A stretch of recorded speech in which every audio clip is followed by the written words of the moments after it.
Hello, welcome to KTA Quick and Order Recipes. I'm Chef Maka, and today we're going to make Rice Krispies with Mochi Crunch. Melt butter in a large pot over medium-low heat.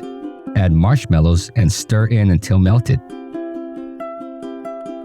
Place Rice Krispies and Mochi Crunch in a large bowl.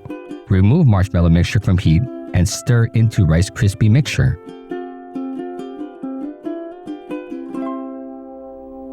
Press into greased baking pan. Cool into room temperature. Then cut into desired pieces.